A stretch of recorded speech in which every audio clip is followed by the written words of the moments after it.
Tulad sa Senado, suportado rin ng Kamara ang hirit na emergency powers ni PBBM para tapyasan ang excise tax sa langis. Pero tinitimbang din ito ang negatibong epekto ng hakbang sakaling di maayos na maipatupad. Narito ang agenda report ni Isaiah Mirafuentes ng Abante. Mabilis tumaas pero mabagal bumaba. Ito ang patutsada ng mga kongresista kaugnay sa presyo ng produktong petrolyo. Sabi nila, tila nananamantala ang ilang kumpanya ng langis. Kapag ang fuel is going up, within 1 week, ang bilis ng taas natin. While if the fuel is going down, ang hina ng baba natin. Pero giit ng Department of Energy, ayon sa batas, wala naman kasi silang direktang kapangyarihan na kontrolin ang presyo ng petrolyo.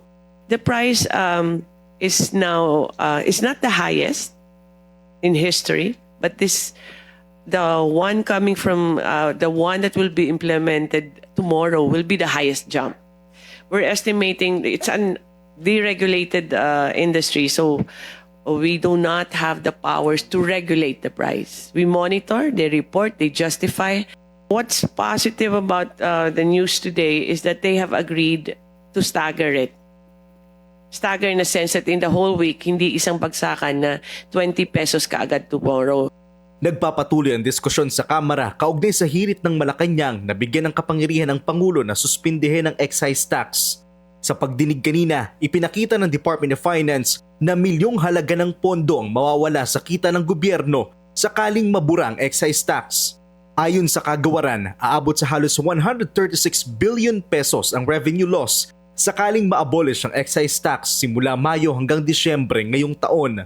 Noong nakaraang taon, nakakuha ng pinakamalaking kita sa excise tax ang pamahalaan mula sa gasolina na may halos 48%. Nasundan naman ang diesel na may halos 41%. Kerosene ang may pinakamataas na halaga ng excise tax na may 10 pesos kada litro. 6 pesos naman kada litro sa diesel at 3 pesos sa LPG. Sa kabila nito, pagbibigyan ng Ways and Means Committee ng Kamara ang hirit ni Pangulong Marcos na magkaroon ng kapangyarihan para suspindihin ang excise tax. Hindi natin sinususpend pa ang hindi Congress ang nagsususpend, pero binibigay natin yung power na ito sa presidente mismo because he is in the best position. Nilalagay lang natin yung mga limits within which kailan, paano at gaano katagal niya lang pwedeng i-exercise ang pagsususpend ng excise tax. Aminado ang komite na malaki ang mawawala sa kita ng Pilipinas. Kaya ang pangamba nila, kung sakaling hindi maayos ang implementasyon nito, malulugi ang bansa. Kailangan daw mapatunayan ng mga kumpanya ng langis na naibawas nilang excise tax sa presyong ipatutupad nila. Hihingi ang Pangulo ng paraan kung paano mapapababa ang presyo ng gasolina. At kung hindi yun mangyayari, ay talagang napakalaking aksaya ng oras natin dito na nung pala ang makikinabang lang ay mga oil companies. Kailangan ding maging mausisa ang bawat ahensya ng gobyerno, partikular na ang DOE, para hindi makagalaw ang mga mapagsamantalang kumpanya.